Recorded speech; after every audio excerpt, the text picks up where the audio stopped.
Welcome to the first Creative Arts and AI podcast. And this episode, we are talking about creativity. So we're thinking about how has AI affected, or is it going to affect human creativity? Do we need to protect that? Is that an issue? What kind of problems arise from that? So with me on the podcast today, we'll have Lucy Brydon, Chris Bilton and Heidi Ashton from the University of Warwick to discuss these issues and see how they might impact the future of the arts. Enjoy. Welcome to the Creative Arts and AI podcast. With me, David Voss, Digital Learning Advisor here at the University of Warwick and also a musician. We've got Chris Bilton from Centre for Culture and Media Policy Studies, and I am a Professor of Creative Industries. Lucy Brydon from the Warwick Writing Programme. I'm an Associate Professor and I'm a screenwriter and film director. Heidi Ashton from the Centre for Culture and Media Policy Studies, and I'm Associate Professor in Cultural and Creative Ecologies and a former freelancer in the creative industries. Lovely. So it's great to have you all here. We came together to discuss the impact of AI in the arts in different ways and how it's going to affect things like creativity. The types of art that we're going to see produced and experienced because of AI. So should we talk about that to start with? So what do you see are going to be the types of pieces of artwork we're going to see because of AI? How's it going to change? I think that people are using AI at either end of the process, maybe. I think that people that I've spoken to are using it to spit out a first draft of something. And that's often when you talk to writers, that's often the bit they find really difficult to get going. Yeah.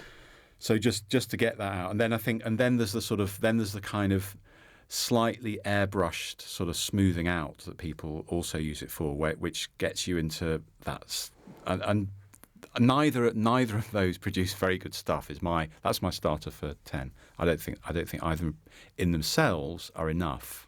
Although I think there are some people who are using it as a new medium to create art and creating quite interesting art that even questions AI and questions its use and questions its possibilities.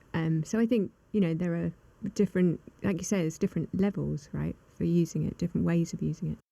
Yeah. I think that art about AI is a whole other thing, isn't it? But I suppose I'm thinking about, are people, and this is maybe you can talk about screenwriting, Lucy. I mean, are people using it to draft things? Because obviously people are using technology and have been for ages to kind of think. People use Final Cut to get format their script, right? So. Yeah.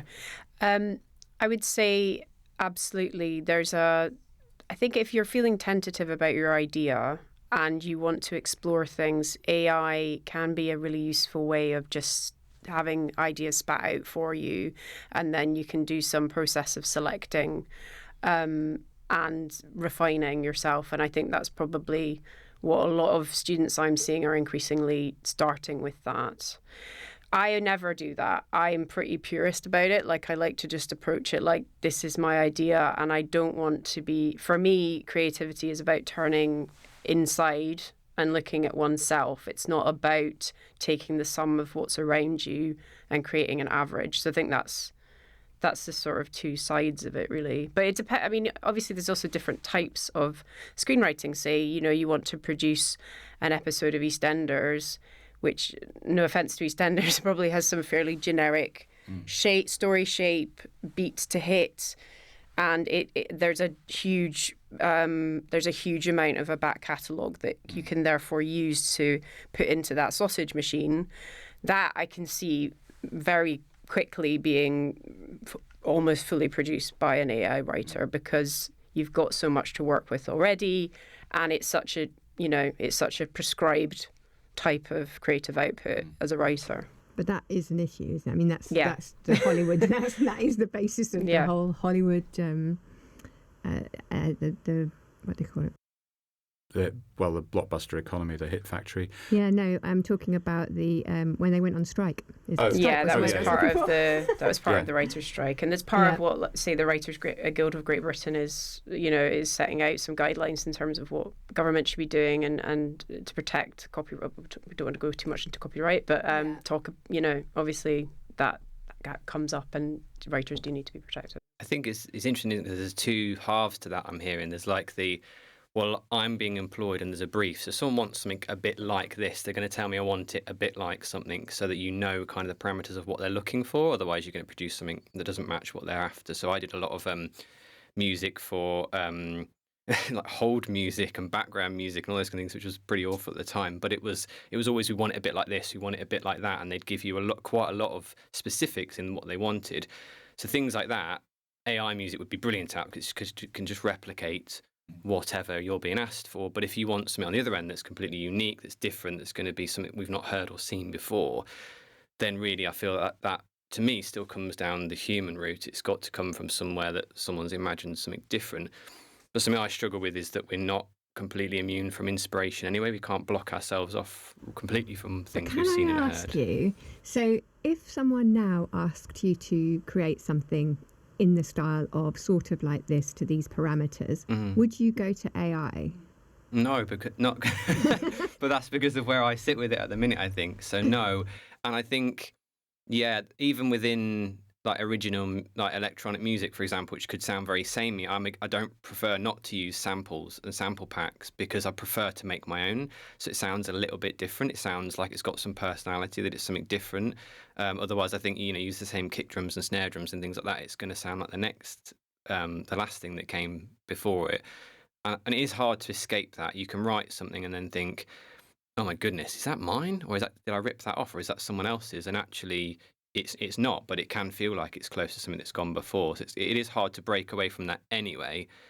But I suppose it is thinking about why should we care about that? And I saw a stat recently that was 28% of music uploaded to Deezer's platform at the minute is they've got a good AI detection software or plugin or whatever, and they're noticing that much of it is AI generated fully. So no human involvement. This comes after the Velvet Sundown band on Spotify that's got 500,000 views.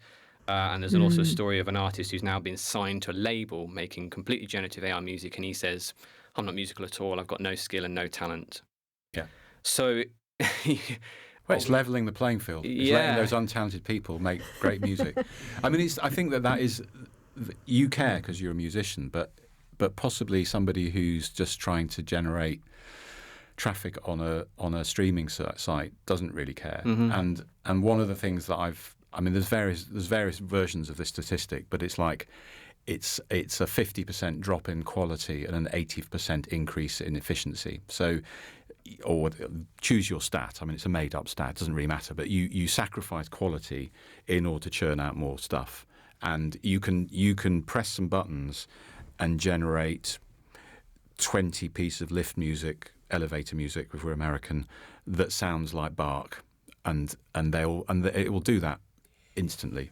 None of them will be very good, but it's an elevator. Who cares? But that's part of my problem, is this sort of wish to create more, but to what end? It's like, when does, how much stuff, I think we all experience this thing when we open like streamer apps now, right? Where you're like, oh, you scroll and you can't make any decisions because nothing stands out because there's just too much.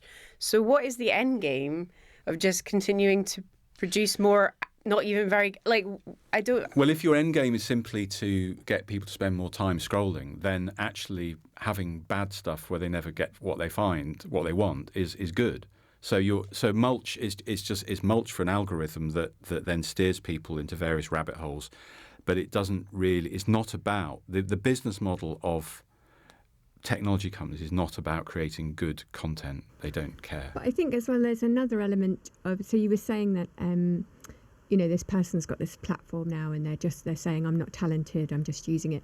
But in a way you could say that's similar to maybe DJs, they're not creating it, but then the good ones, the ones who do use it actually as a way to create something new, who are finding ways to generate and create and be creative with that, are the ones then that kind of rise onto another sort of level, if you like. Like they're not just gone to a 13-year-old's birthday party. No offense to 13-year-olds having birthdays, but you know what I mean.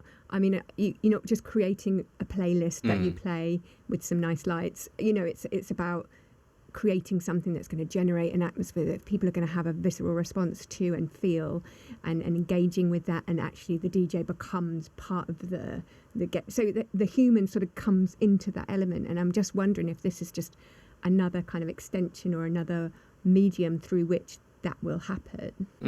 I think what we've learned about prompt engineering and using AI and prompting well and not prompting well is kind of following on from that argument on the other side of it. So the argument would be, well, depending on how well you put your prompt into AI is going to be how good the results are that come out from it, which is kind of what you're saying. I think with that is sort of like, well, I guess there will be some individuality because us four of us we could all go for a result, but we'll put something slightly different in and get a slightly different result from AI.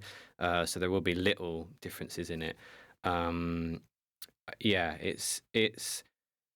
I think for me, it just goes back to the point of art should be something you resonate with the person and the story behind it. And I think when you say like, what's the point in having more? It's like, yeah, the things that I would in the more that would stand out or stick with me, and I might go back to. Would be things that I kind of love the process, but maybe that's because I'm someone who's a creator and I've done music, I've done freelance videos, so I kind of love the process as well.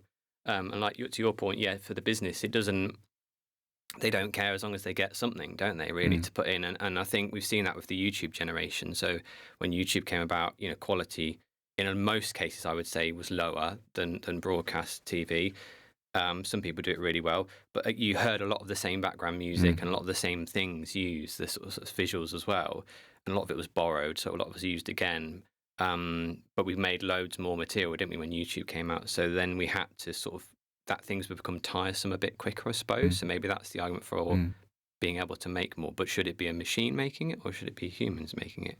And also, there's the process. So that you were saying about creating your own sounds, for example, like at what stage do either writers or musicians or artists, whatever, at what point are their actual jobs and livelihoods lost in the process? That's a whole nother podcast. Well, there's a layer of work that's being outsourced to a technology that might have been done by human beings.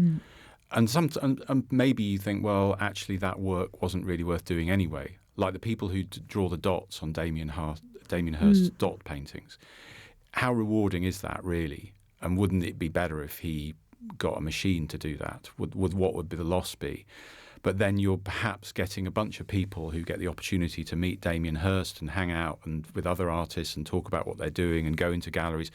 And they're all missing out on that experience because Damien Hirst, whoever, is pressing a button instead. But on the periphery of that, they might have access then to the studio space to be able to create their own thing. It's like all those things that aren't recorded or aren't evident, aren't obvious. So we're in a university, and that's one of our worries, isn't it? That those entry level jobs, which some of which are a bit boring and quite technical, and you're following a brief rather than designing something from scratch. You're not going to be able to get to do that. It's in terms of your career path. Well, that's the thing, to go back, I don't want to diss EastEnders. I haven't watched it for many years, but, those pathways are diminishing so rapidly, and it used to be a lot of the times for screenwriters, not always, but, you could get an opening in, say writing a bit of a script or, some cases a scene in comedy shows or whatever.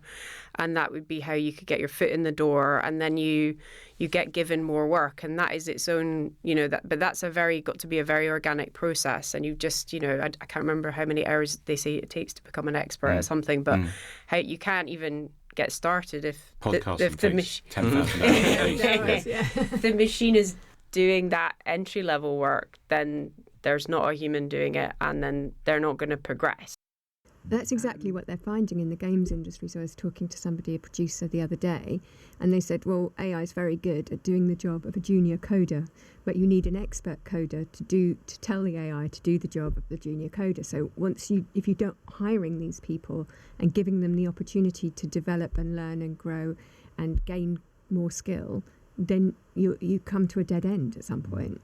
It's also the way that you separate out the kind of the concept from the delivery of the concept. And, hearing you talk, David, about being a musician and wanting to create your own samples, not download them, and create your own sounds, we're in danger of saying that, well, there are artists who have ideas, and then there are these kind of craftspeople who will be made redundant by AI, who implement those ideas, and they're separate.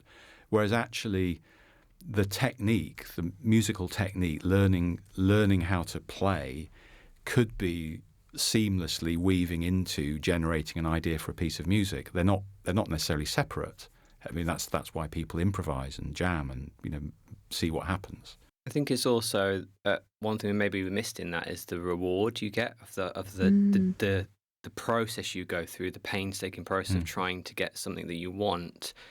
And working to create it, and is that lost? And also when you spoke about the dots and the painting, and you were talking there as well, I was thinking about the respect that you have for those juniors when you're the producer of a film or whatever, and you think, well, I was thinking that Chris Rock scene where he gets brought the coffee, I can't remember what movie it's from, and then he says, oh no, throws it away because he doesn't think it's right. And it's kind of like, would you be like that? Would you not have respect for those people? Had you not done those things, worked your way through, and the reward feeling of getting something. And I think also, just the creative, going through that creative process and what it gives to the person. So, like the escapism, I love to go into my little garden studio when family life is hectic and the noise is too much, go in there and I find 3 hours have gone and I must come out to eat and drink and do something because you're just in another world, and you get something from it that I think if you're a creative person, you can't get anywhere else. It's like some people go for a run to clear their head and keep themselves steady and stuff. And I just think if we're getting the quick route by using AI to skip through that, to get through that, we're not getting the sort of gratification of getting somewhere and the achievement of that. So we're not getting the reward, possibly, I'd argue. And then,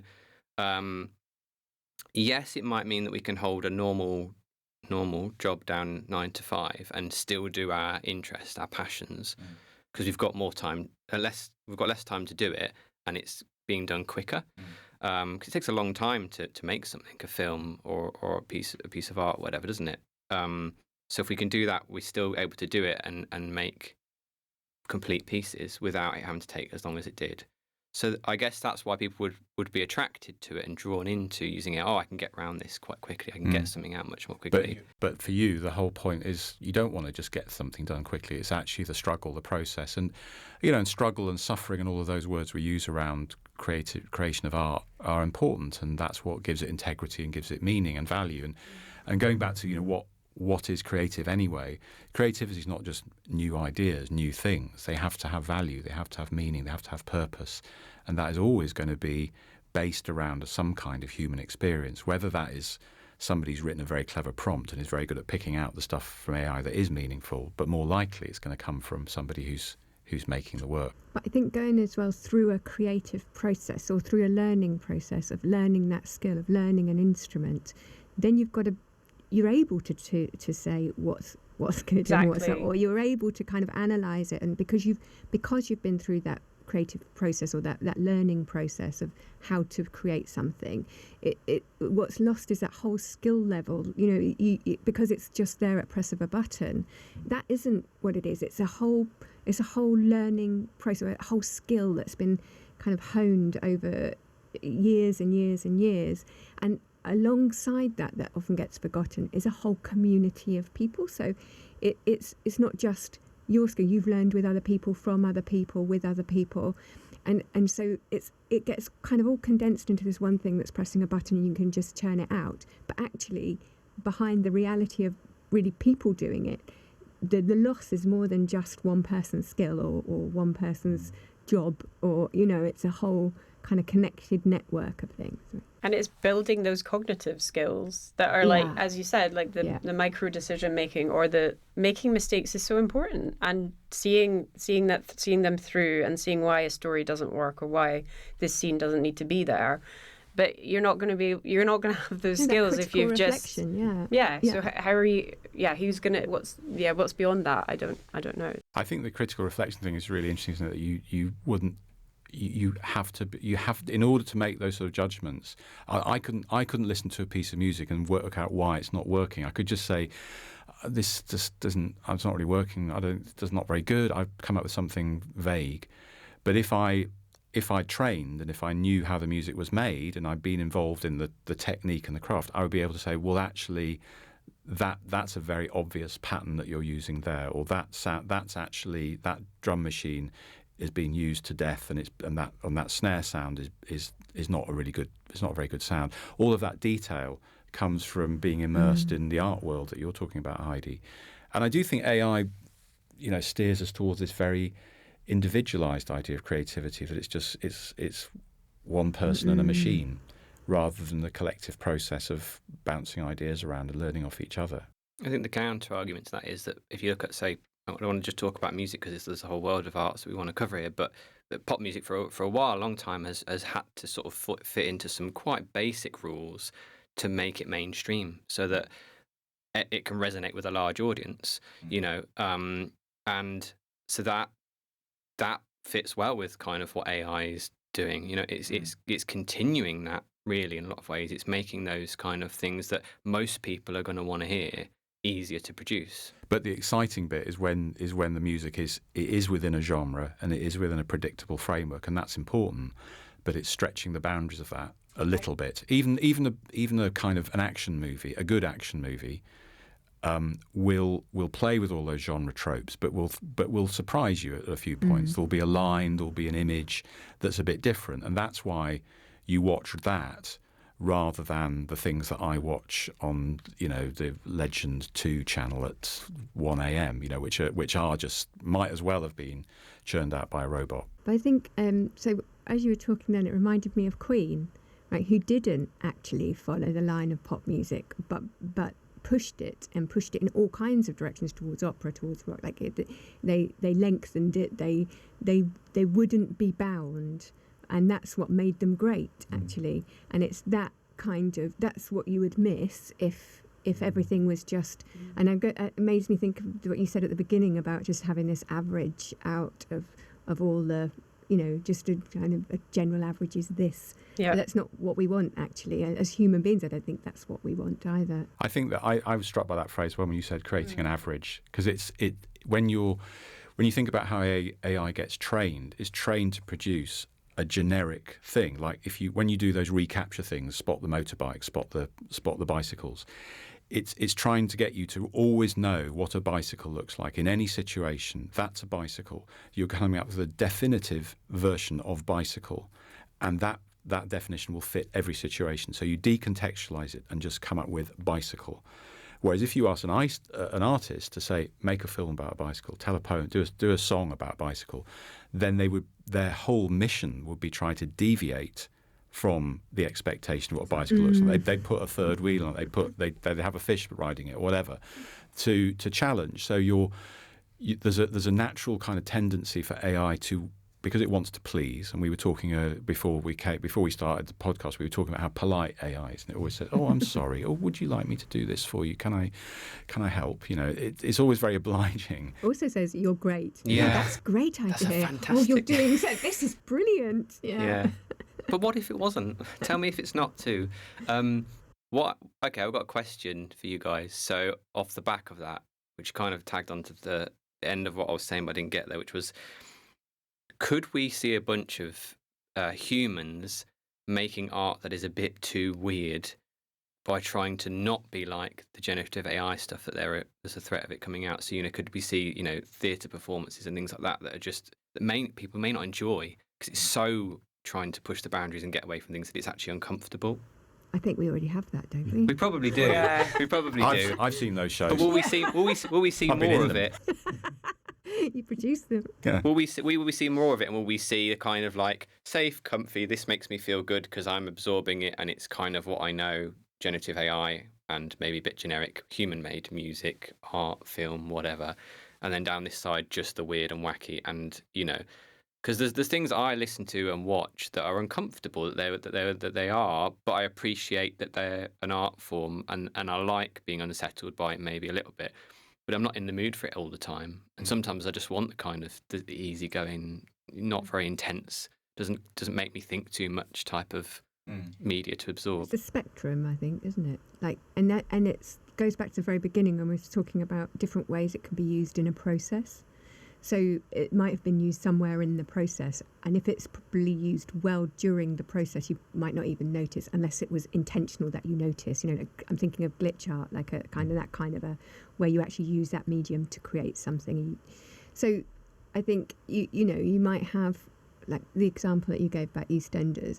Maybe they could use AI to take, okay, this is what my story is going to be for the human has created the story for the next thing, and then puts it into, like, can you just give me a rough draft of the script, and then they edit it down, so then you wouldn't actually know when you see the final production. I think that's probably where it's going, yeah, because then it's not also, it sort of takes away the copyright issue to the extent that it can, I suppose. But if a human's originating like the sort of framework, and then you're just getting it to like fill in the blanks, so to speak, yeah, I reckon that's the next step. I mean, you could also use it to, you could ask the AI to come up with a very predictable version of this storyline, this script, and use that to deviate from. So you think, to your point, Dave, I don't want to write like AI. So how do I do that? I use AI. I get AI to give me a predictable version of that song or that storyline, and then I just weave in and out of it. I deviate slightly from it, but it's predictable enough, because you're right that audiences want a bit of predictability. They want something to kind of be in their world and not be a sort of a purely experimental, self-indulgent piece that doesn't connect with an audience. They want it to connect, but they don't want it just to... People want things that surprise them within certain boundaries, I think. I think it's giving an easy way out if you, because not to labour the point about pain or struggle, but I think there's always, when you're starting something in particular, there's always an element of like, oh my God, what am I doing? Or what am I, and you can get a bit, that's why people get writer's block. That's why people they can get very strong anxiety about it. Certainly sometimes in classes, sharing creative work, like that is scary. But like, if you don't allow yourself to push through, it's like anything, what are you going to do? You're just going to sort of tap and absorb what's given to you. It's very strange. I think there has to be an element of fear in really good creativity, and that involves risk, and that involves not just typing stuff into and program. And failure, in my opinion. and frustration, exactly, and failure. block. And I think there's even been some neuroscientific research that looks at how the brain fires up different synapses when one bit of the brain comes to a halt and another bit starts. So you almost have to go down into the frustration in order to come out the other side of it. And if you don't go on that journey, you're not actually going to get to that good place. I think you're not that's going to the have earned same for it. everything. Even in academia, we see with the students, like, the problem is they don't want to get frustrated by reading things that they don't understand to start with. It's exactly the same, right? So you go through this frustration of, I don't get it, I'm not there, I can't quite get it, and you experiment and you try and you fail and you try again, or you fail and go, actually, that isn't what I wanted to do, but that's quite interesting. But if you don't go through that process, you don't get that, you don't make those connections, you don't grow as an artist, and you don't grow as a person, potentially. Yeah, you never change your mind. You never have your mind changed by something you've read or something that you've written that makes you, or a mistake that you've made, and you think, that was a mistake, but actually that's quite an interesting mistake, and I might try and work with that. Or, I don't understand this, but I think it means this for me, even though actually you're wrong, even. So going back to your point, that could generate for audiences a preference for human created over something that's maybe purely AI created. I like the point about university students and going through the struggle of trying to understand something, and because there's a lot of talk now about the next generation being lazy and wanting instant gratification and getting things easy and not putting in the work. everything's available to them. There's a lot of attacks of that kind. And does AI make that more the case? If they're not having to go through that, making something and failing and it not going very well and stuff, do they become less resilient? Do the next generation become less resilient to push through and maybe take risks? So the Queen example, that could have gone wrong. People could have hated the music they made, and it wouldn't have pushed through the boundaries of the 3-minute song and the radio friendly songs and stuff. But they felt strong enough to push it. But are we not going to get a generation that is as resilient to stand up and be brave enough to push through if they kind of, because they could hold their hands up and go, I made this with AI. So, if you don't like it, it's not my fault. Blame the machine. It's like, well, and we're definitely moving to a place where in the arts that we're having to label AI, which is interesting, I think. Like you were sort of alluding to the point, Chris, of sort of like, well, if you make something, who cares what camera you used or whatever? The audience isn't going to know necessarily, or what mic it was recorded with, or what paintbrush or whatever. And in some ways, people go, yeah, they wouldn't really, not necessarily. Like maybe an expert would spot that, but everyone else would just see, did it do the job? They don't care about the kit you used, so therefore, would they care if it's got AI in? But music law has slightly changed, and now they are saying that you have to say where AI is used. And in the university, we have to say if we use an image on anything that this was AI generated. So we have to give that clarity, which is kind of odd, isn't it? Why have we got to defend that we've used it or like admit? But then we also celebrate AI when it's doing amazing things for us, aren't we? Like spotting breast cancer and other issues that it's doing. Yeah. That we go, yes, it's brilliant, it's better than us. We need this, and no one's going to sort of argue that. I think that's a problem with calling it one thing. Yeah. Right. It is many things, and it depends what you're using it, how you're using it, and why you're using it, maybe. I think that's the struggle I have with it. There's kind of areas where I'm like, yes, go to town, have it, we need it, it's going to help us, it's there to help. And that's what I think of it is. It's like a problem-solving thing for me. And so when it gets put into the arts, I go, humans aren't a problem. Well, they are in some cases, but not in art. Like, the whole thing about art is it's lovely that people are doing it, and that when you look at a painting or you listen to some music or you watch a film or something, it's come from at least one person. Yeah. So, yeah, that's what I struggle with. Is it's not a problem. We don't need AI in this area. We don't. Absolutely. We're okay. We've been okay for so long. And the labelling thing, I think, is really interesting. It's like going to a fancy restaurant where they say what their cows were eating. And who cares, right? But it will probably make you enjoy that food more, and you'll think about, you'll have a little mental picture of a little cow somewhere. All right, let's go vegetarian. What kind of strawberry it is and where it grew in the. All right, it's like better, Heidi, for you. And it's like, but that there's something there that.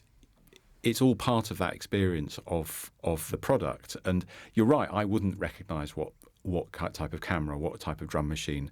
But maybe I would just feel that there's something a bit off, or it wasn't quite as good as the other one that had all that stuff in it. Maybe that would be a little bit of kidology, and I would be making myself think that because it had a list of ingredients.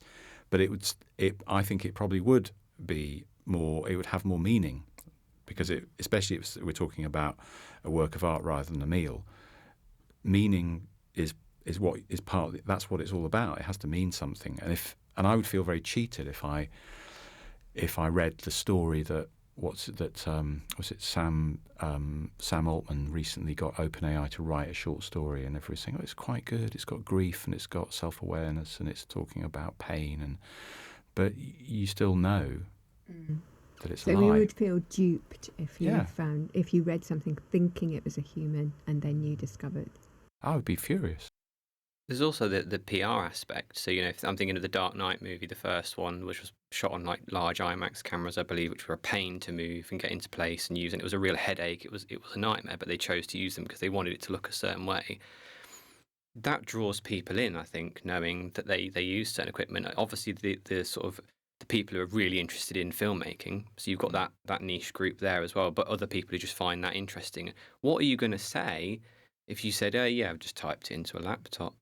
It's not a very long blog entry, is it, or news article to sort of say, yeah, this piece is coming up, and I typed it in a few sentences. Yeah. It's not how are you going to pad that out with loads of lovely words and build the story? And how are you going to sort of enjoy your career as an artist? Because let's face it, you're not going to be paid that much money.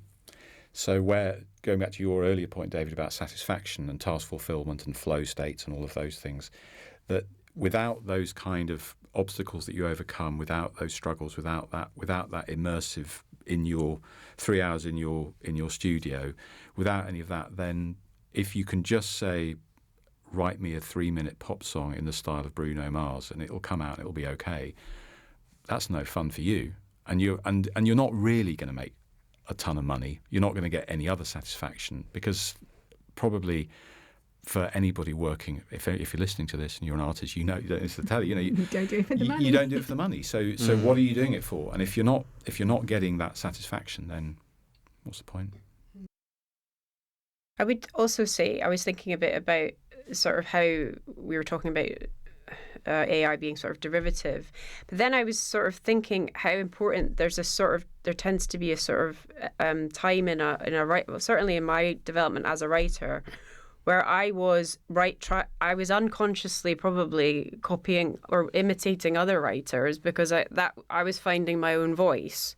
So there is that whole thing of like, yeah, we need, I don't know where I'm going with this really, but the influence of others in human writers as well, and that is a legit thing where you're like, as in early stages, you want to figure yourself out, and so you'll be like, well, maybe I'll try some of this or maybe I'll try some of that.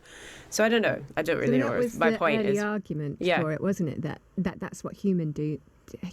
And so if AI is doing that, how is it any different? And I think that's probably what prompted the whole kind of discussion. But there is something different, because humans' brains are not algorithms, and they don't work in that way where they're just trying to link words or connect things in a particular way.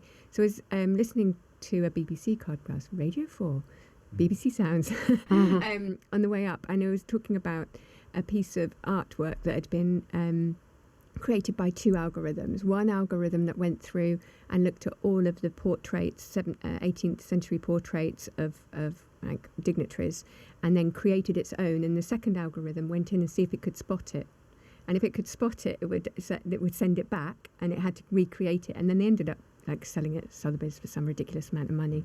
But the whole thing, that iterative process was all done using AI. But there's something then that you said about, you do that to start with, but then you find your own voice. And that's what it doesn't do, right? Yeah, it just keeps doing that. Yeah. Ad infinitum. And it's like, until it can't tell the difference. Yeah. It's a reduction of error. That's what it works towards, whereas you're probably trying to make an error. And you're trying to find a voice rather than to lose a voice.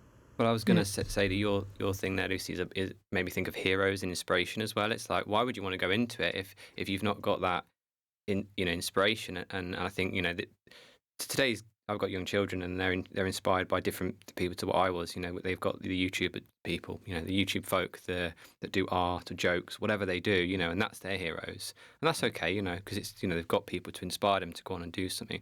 But if you don't have that, and you don't have that, I want to make it sound just like this, and then I want to do it my way, or make it look like this, and then do it my way. So I think there's that whole thing. But then there's also, like you were saying, about imperfections and mistakes. Well, particularly a lot of music, you can make it rigid and all on the beat and perfect, and it sound like a machine. But people don't want that. They like the little mistakes and the little bits where it's maybe slightly the tuning's a little bit off, or the rhythm is slightly loose, because it makes it feel a little bit like, oh, it's different, or it didn't quite get it right, and it's a little bit edgy. So I think that comes into it, isn't it? And those, like, what is your voice? What makes you different? And people recognise you for you.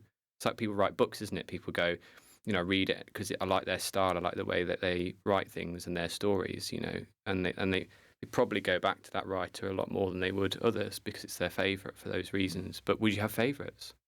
That's another thing, That's would a AI question. have favourites? Would we have favourites Would we have in an favourites? AI world of?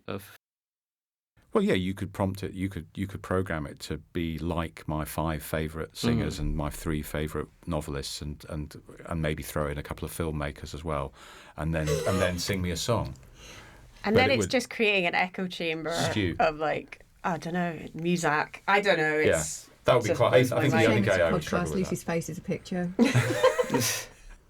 But we get things in like TV, don't we? TV series is one where and film where like they make something really good, and then people go, "Oh, could we just have more of that?" And then they'll do Yeah. a second, and then they'll take it too far, and you'll think, "Ah, you should have stopped at 3 series, or you should have stopped at 2 films because it's just ruined it now."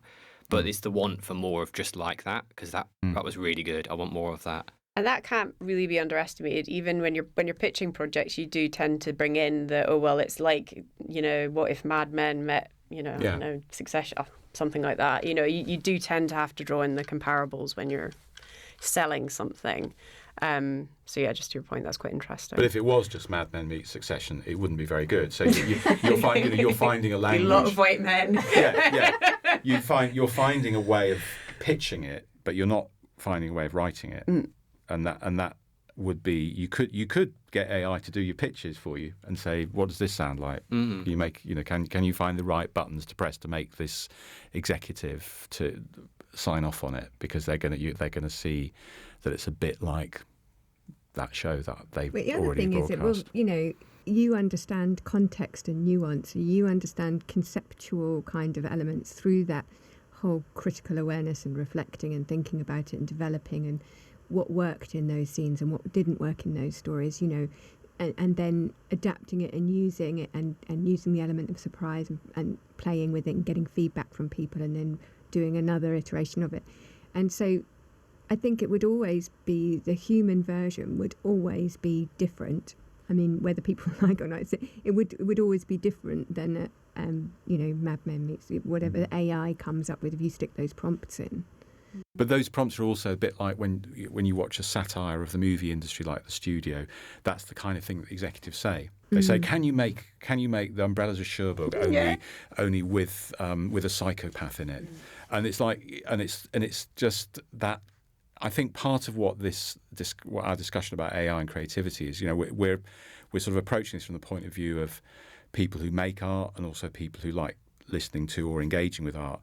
But there's also the bigger picture of this, perhaps, is that there is a sort of hostile takeover of the art world led by the tech world. And they do not really, going back to what I said at the beginning, they don't really care whether it's any good or not. I mean, I think I mentioned this in our early chat, but a friend of mine I was at film school with, she ended up working at Amazon. She's actually left now, but she was so upset by their content meetings where they sort of would sit and be like, well, this is what's working. It was basically like a graph, and let's try and create something that's going to hit this demographic meets this genre meets this. It was literally like solving a maths problem, and that's just formulaic. It was so exactly. It was so it was so not why she ever wanted to go into being a producer or working in because and then you've worked for like 15 years and you're like, oh, okay. And I don't think she works at Amazon anymore anyway, but. Yeah, I found that quite interesting. That's not exciting, is it? Right. Trying to like go, well, this is going to appeal to the audience for sure. If we do this, this, and this, we build this house in this way, it's going to be happy. People are going to buy it. The exciting part is like you said with the Queen, like with whatever, is I'm going to do this and see if it resonates. There's a film as well that's coming out. They're not going to release it till everyone who's out alive now is dead, isn't there? It's like 20 something that is going to come out, and they're making it, but no one's going to see it until then. So that's weird, isn't it? Because it's like they're never going to know if that was a success, really, because unless they test it on audiences before then. But they're only going to know it's a success based on things if they're trying to make it like things that have gone before, surely. Because please tell me that's not profit share. I don't know. Yeah, well done. This film's done really well. Unfortunately, yes, the clause says that if you're dead, you don't get paid. That's it. So but. I think that's it, isn't it? The excitement of making something, whatever it may be, lies in, will this resonate? Is this going to work? But also the crazy, like the thing you have to remember also is the things that people really love and, that do win Emmys and whatever, they tend to be like original, very original ideas. And it's not even necessarily adaptations. Like, it's... And quite often they're collaborations. So it's exactly. not just it's one a meeting of artist minds. singly on their own creating something different. Queen was a whole band, and Freddie Mercury did try and do it, Go Alone, and it didn't really work because it was actually the alchemy. It was that's a great word. It's the alchemy of when things come together. And whenever I've been on set, I'm always astounded by the level of detail that whether it's the hair and makeup or it's the person designing the little things on the side that no one's ever going to see in the last shot anyway. We all know that and they know that, but it's still important to them that it's right. And then you have all these people who've spent all these years honing their crafts, doing their bit, and it's the coming together of that. And when it comes together really well to tell the same story in the same way, and it kind of just gels and fits, that's when it works. Yeah. And I think that gets lost in these conversations sometimes, that it's actually collective, it's not singular. Yeah, and that detail is just, I remember going to the Warner Brothers Harry Potter thing, and you just see, somebody's made this painting which is going to be glimpsed for sort of 2 seconds in the corner of a shot, and they've done it in the, they've made it beautiful. So that was the AI and Arts podcast on creativity. How has AI been affecting creativity? I just want to say thank you to my guests, Lucy Brydon, Heidi Ashton and Chris Bilton on that one. It was a truly interesting discussion. So thank you for listening.